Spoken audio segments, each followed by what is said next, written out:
The most utterly terrifying scene in all of The Lord of the Rings is not a battle, it's not a villain, it's not even an evil place like Mordor or Isengard. It's in the woods, seeking help. About 3/4 of the way through the Fellowship of the Ring, one thing is abundantly clear. Middle-earth is filled with darkness and evil and threats lurking around every corner. So it's not the obvious expectation that a place where we go to seek help would wind up having one of the most horrifying encounters in the entire trilogy. But the music tells us that we should be on our toes from the very start.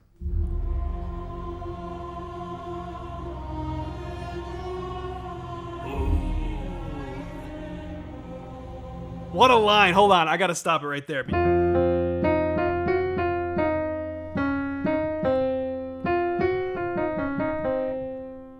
Whoa.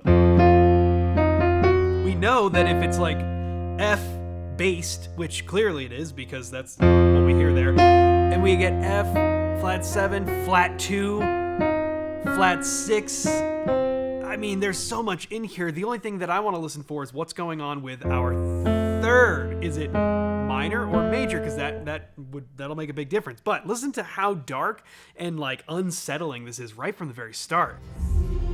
Frodo, you're coming to us. Minor third. As the footsteps of doom. You bring great evil here. Ring bearer.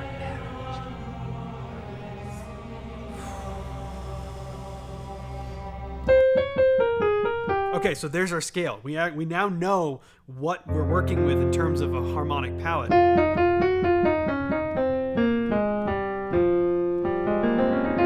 Actually, that's really interesting. Now that I didn't even notice that before. But we use a regular second, but we also use a flat second. But if we were to take the variant of it that is the flat second, that's F Phrygian. And then if we use the version that has the regular second, well, now it's just F natural minor. Either way, these are two extremely dark sounds, and the whole thing, like Galadriel whispering to Frodo through his mind. I mean, so many things right from the get-go are telling us, hey, you got to be on your toes because we have no idea what we're walking into. We don't know if this is safe. We don't know if this place is going to help us.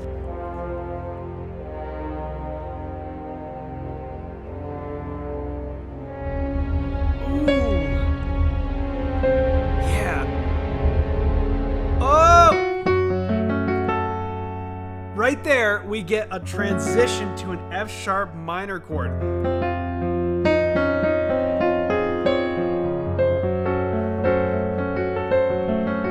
Doesn't that sound familiar?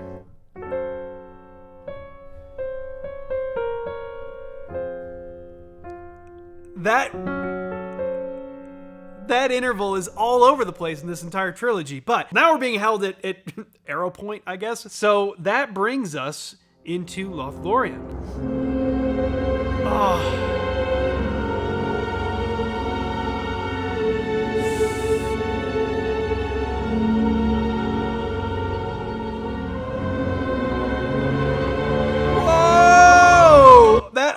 That rising brass line right there, that was insane. So what was just introduced as this minor sound, we now get, now it turns major, but the next note that the choir sings goes down to the minor third. This is all over the place. There's this combination of feelings. On one hand, we are seeking help.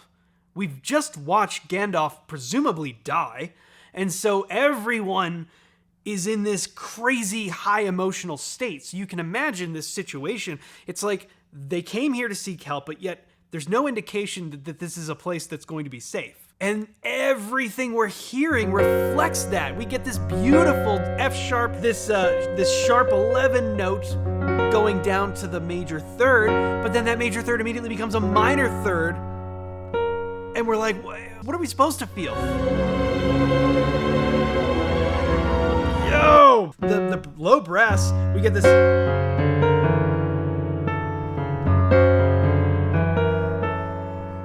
That's so bizarre.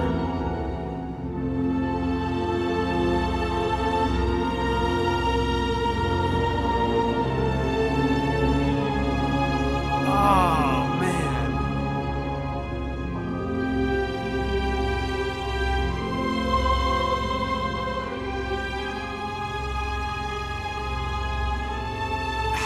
It switches. Listen to how it switches between minor and major. We have no idea which one it's supposed to be.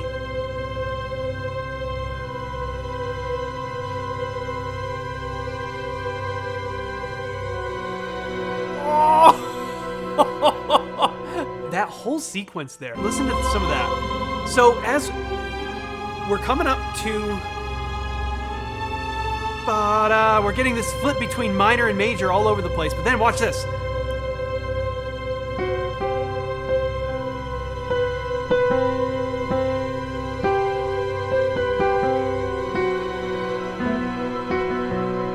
Like, what? We were right there on C. Like, it was kind of felt like a C. I don't know, just kind of a fifth.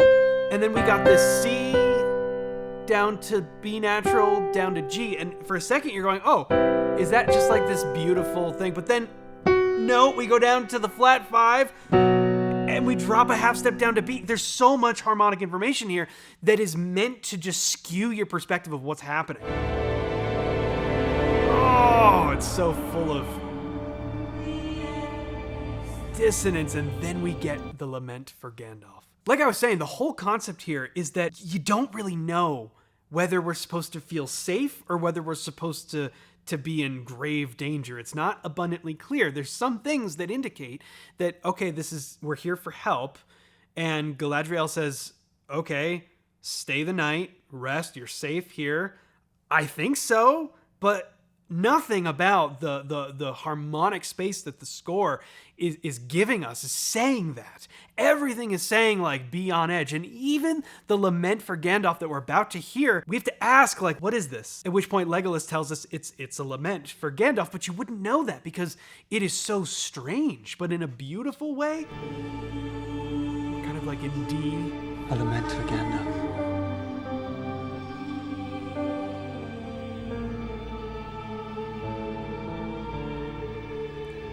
What do they say about him? I have not the heart to tell you. Oh, that note right there.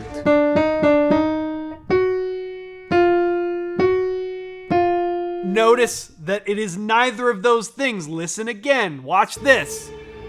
What do they say about him? I have not the heart to tell you. Watch this. Ready?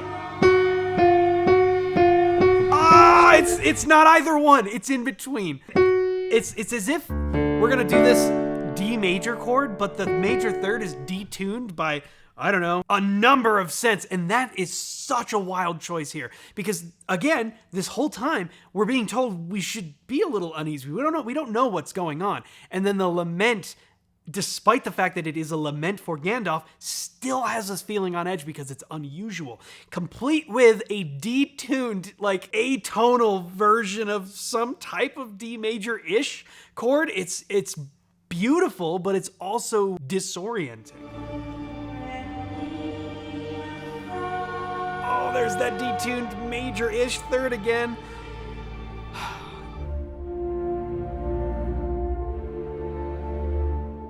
This is pretty straightforward. It's minor, it's sad. Now it's major. Watch this.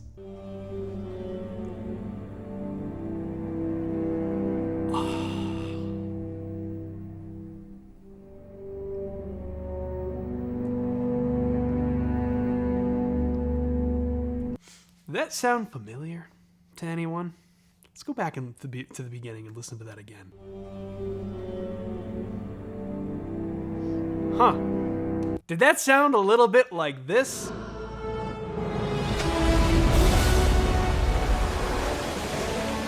Anyways, that was just a fun fact that I noticed. But that's the beginning of the Mirrors of Galadriel, and what ensues is the most terrifying scene in the entire thing. And this is part of the confirmation that despite this shelter that we've been given, we're still not sure if it's actually safe. And Frodo's encounter with Galadriel coming up only dives into that deeper. Before this gets any scarier, I just gotta tell you that these videos are made possible by you guys and your desire to learn how to do basically what I do here on the channel. I use a skill set that I've built over years of playing the piano and understanding music theory that helped me be able to look at things and just immediately know how they're constructed. Well, I wanted to take all of that knowledge and all of that experience and bundle it into one comprehensive music learning program. and that is the Better Piano System. A while back, I decided not to take sponsorships on this channel because if I'm going to offer something to you guys that can help support the channel, I would much rather that be something that I made and something that I think is relevant to the channel and super useful for you, not just some random company that neither of us care about. The Better Piano System is designed to be exactly that. I want to help you achieve all of the musical goals that you've ever had. The piano is your gateway to everything music, both from playing anything you want to play and understanding it on a much deeper level. And that's why the Better Piano System, whether you've ever played the piano before or not, will get you playing and making beautiful music faster than you ever thought possible. The reason people give this up is because they're overwhelmed in the beginning by, well, before you can do the fun stuff, you got to learn all the boring stuff. You got to do scales and exercises and learn theories. No. My goal is to get you playing immediately. In fact, within 30 minutes, we're already putting together your first full song. And you do it all without any sheet music or any music theory. And that's because those are important skills that I believe in adding later, naturally as they come up, but not as a prerequisite to learning how to play beautiful music first. That's the thing that's going to keep you inspired. That's the thing that's going to keep you coming back to the piano day in and day out. And when you do that and you build a habit and become the type of person that's learning to play, you will have momentum that you never thought possible. That's what the Better Piano System is all about. So if you are finally ready to start building the habit of playing the piano and making improvements, then I hope you'll consider checking out the Better Piano System using the link in the description down below. It's the best way you can support the channel if you enjoy the content I make here, and I can't tell you how much I appreciate that. So thank you so much for checking that out. Let's keep going. It helps that she just kind of looks like a ghost, you know?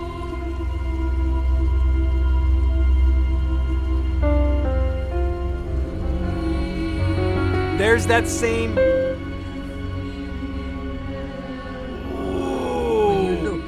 So that same thing that we started with at the beginning of Lothlórien, we were kind of in F, and then we went up to, remember we went to that F sharp, flat 5 minor chord? We continue that same type of vibe here, but check out what we get right at this spot right here.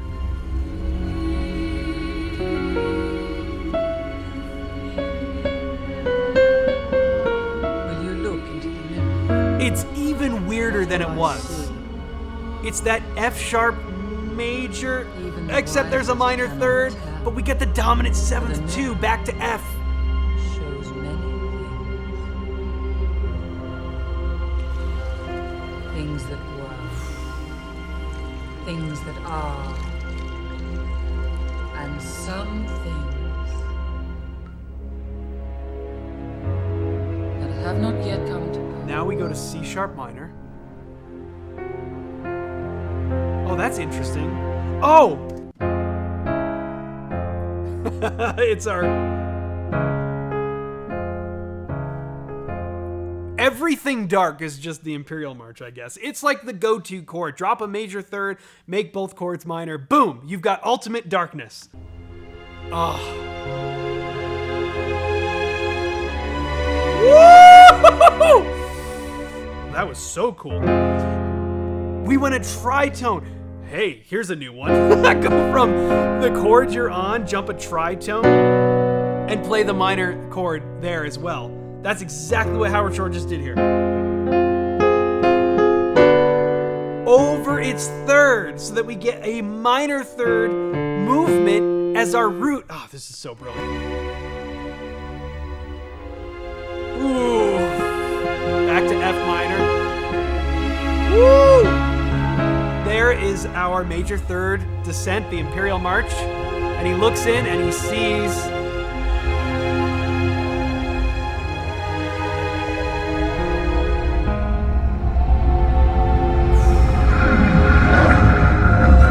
Oh, we almost got... I feel like we almost got the Fellowship theme there for a second. Now it's just dissonance. Low brass moving around. Low percussion.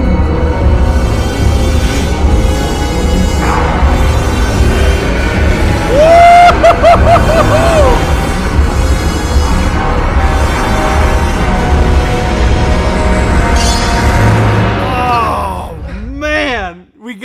the Mordor Sauron theme right in the middle of this whole thing as we look into the eye of Sauron. That is so sick. But that's not the most terrifying part. What will come to pass if you should fail? Okay, now it sounds like she's guiding. The fellowship is breaking. Oh, listen, look, listen to what?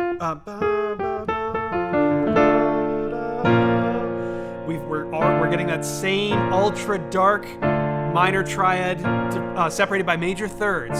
Okay. He will try to take the ring. Oh wait, what is that? So we went from D minor to B flat minor, back to D minor, up to F minor. This is just the epitome of darkness. You know of whom I speak. Oh, and now she's warning Frodo about who? It will destroy them all. In this case, Boromir, right? If you ask it of me, I will give you the One Ring. Ooh! Offer it to me freely. I don't think so. It's almost like she put some type of spell on him, and now he's like, "Wait, am I supposed to give you this?" And she's like, "Oh, really? Would you? You would do that now?" I do not deny that F minor. has greatly desired this. Ooh, what's going on in the lower brass? F sharp minor chord, arpeggiated up with the flat 6. What's it gonna be? In the place of a dark lord, you would have a queen! Not dark, but beautiful and terrible as the moon! Treacherous as the sea!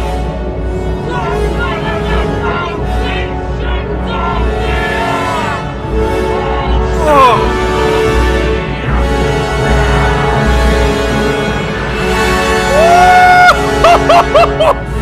Oh man!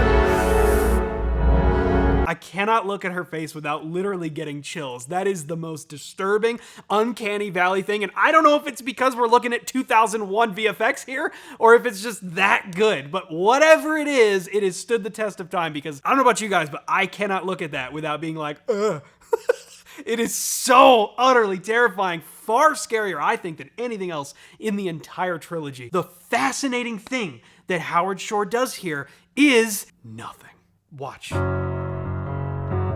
We started with that arpeggiated F sharp minor chord, adding in the minor 6th, and then what do we get?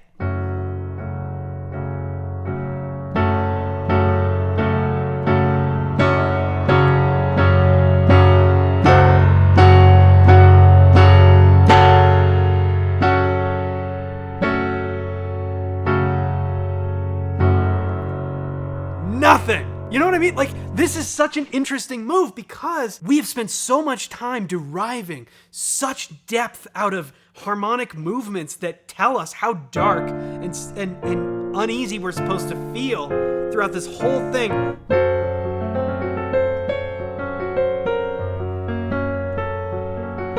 Right? And yet, at the scariest moment of all, we get an F sharp minor triad and nothing else. It's orchestration, it's dynamics, it's a gigantic swell that only uses inversions of one chord up and back down again, and that's it. And I think that is the most brilliant move you could possibly do here. Why? Because how much is going on right there? Galadriel has gone into demon mode, and her voice is like, we've done the whole demon voice thing where we replicate it way down here, and it's awful and disturbing and creepy. There's enough going on from an audio perspective. We don't need to muddy that up with doing a ton of complex harmony and going all full-blown John Williams on it. We can let it sit there and let that moment just bake the way it is. And I think that was one of the most brilliant choices here, and one of the things that makes this the most terrifying scene in all of Lord of the Rings. But as always, I want to know your thoughts in the comments down below. And by the way, this is going to lead us beautifully into another pair of themes that are also meant to give you multiple signals at once. But luckily for us, it's not going to be terrifying, and instead, it's going to be romance, but with a twist that leaves you not sure how to feel. So stay tuned next time for that. We'll see you then.